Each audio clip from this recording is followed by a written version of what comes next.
राजकीय पक्ष निवडणुकीच्या रिंगणामध्ये उतरलेला हे आवाहन करतोय। पण त्याचबरोबर जर का आपण बघितलं तर या सगळ्या परिस्थितीमध्ये खरा कस जर कोणाचा लागला असेल तर त्या प्रशासकीय यंत्रणांना अत्यंत थँकलेस जॉब करतात पोलीस प्रशासनाचे अधिकारी कर्मचारी आणि या निवडणूक व्यवस्थेत काम करणारे सगळेच। आपण बघतोय की या ठिकाणी नाशिकचं या सगळ्याच ठिकाणी जर का आपण बघितलं तर अनेक वेगळ्या प्रकारचे पोलीस अधिकारी कर्मचारी महिला कर्मचारी हे सगळेच या पूर्ण विषयात व्यवस्थेत काम करतायत। आपण बघितलं तर या ठिकाणी प्रत्येकाची वाटणी जी आहे कामाची त्या ठिकाणी सगळी सुरू असते आणि या सुरू असलेल्या वाटणीच्या माध्यमातून प्रत्येकाचा प्रयत्न हाच असतो की कोणत्याही परिस्थितीमध्ये कायदा आणि सुव्यवस्थेचा प्रश्न निर्माण होऊ नये आणि याकरता पोलीस प्रशासन अत्यंत कटिबद्ध आहे। पोलीस अधिकारी आहेत, सिद्धेश्वर धुमाळ आपल्या सोबत आहेत। खरं तर मतदानाच्या यंत्रणेसाठी तुम्ही सगळे निघाला आहेत, ताकदीने तयारी केली आहे, काय परिस्थिती आहे?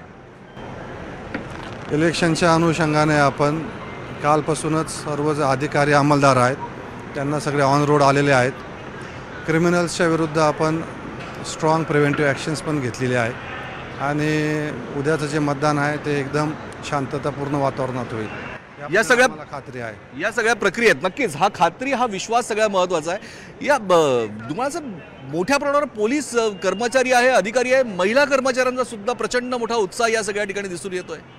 बरोबर आहे, आमचे सर्व पुरुष महिला अधिकारी अंमलदार सर्वच या प्रक्रियेमध्ये सहभागी झालेले आहेत आणि 20 तारखेला मी आपल्या चॅनलच्या माध्यमातून पण आवाहन करतो जास्तीत जास्त जनतेने मतदानाचा अधिकाराचा वापर करावा। मतदानाचा अधिकार, मतदानाचं राष्ट्रीय कर्तव्य हे सगळ्यात महत्त्वाचं असतं की आपण बघतोय की अनेक पोलीस अधिकारी कर्मचारी या व्यवस्थेत आहे। काय सांगाल नरुदय, म्हणजे की आज तुम्ही सगळे व्यवस्थेतले सगळे अधिकारी कर्मचारी मतदान केंद्रांकडे वाटचाल करताय? बरोबर आहे। माननीय पोलीस आयुक्त यांच्या नेतृत्वात संपूर्ण बंदोबस्त छान लागलेला आहे आणि कुठलंही भय न बाळगता मतदारांनी मतदानासाठी बाहेर पडावं, संपूर्ण चोख बंदोबस्त लावण्यात आलेला आहे।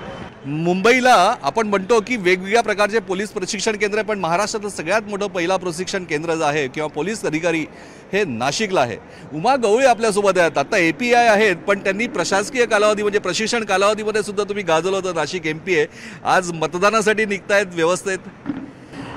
लोकशाहीचा उत्सव आहे। नाशिक पोलीस आयुक्तालय आणि आमचे माननीय आयुक्त सर यांनी पूर्णपणे भयमुक्त वातावरणात मतदान व्हावं यासाठी प्रयत्न करीत आहोत। तर सर्वांनी भयमुक्त वातावरणात उत्साहाने बाहेर यावं आणि मतदान करावं असे मी सगळ्यांना आवाहन करते।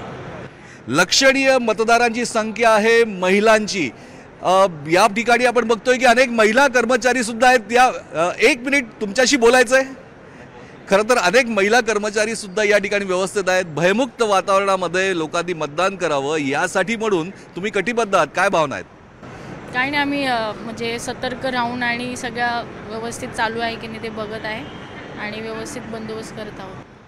हा उत्साह आहे, हा उत्साह फक्त मतदारांचा नाही, हा उत्साह फक्त राजकीय पक्षाचा नाही, हा उत्साह फक्त आमच्यासारखे पत्रकार जे फील्डवर काम करतात त्यांचा नाही, तर हा उत्साह जो आहे हा प्रत्येक या व्यवस्थेत काम करणाऱ्या पोलीस अधिकारी कर्मचारी या सगळ्यांचाच आहे।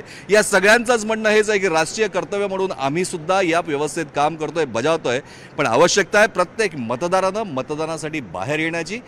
कारण मतदानाचा पवित्र हक्क जर का आपण बजावला, पवित्र हक्क याला एवढ्यासाठीच म्हणतात की आपल्याला आपल्या देशाला दिशा देणारं, आपल्या देशाची दिशा निश्चित करणारं सरकार निवडून देण्याचा अधिकार आपल्याला जर कोण देत असेल तर मतदान करण्याचा हक्क। न्यूज 18 लोकमत आवाहन करतंय की सगळेच जण या व्यवस्थेत राष्ट्रीय कर्तव्याला निघालेत। राष्ट्रीय कर्तव्यासाठी तुम्ही सुद्धा बाहेर निघा। या मतदान प्रक्रियेमध्ये प्रत्येकानं आपला हक्क बजावण्यासाठी बाहेर निघा। न्यूज 18 लोकमत हेच आवाहन करतंय। व्हिडिओ जर्नलिस्ट अनिकेत होलमसह प्रशांत बाग, न्यूज 18 लोकमत, नाशिक, दिंडोरी। मतदान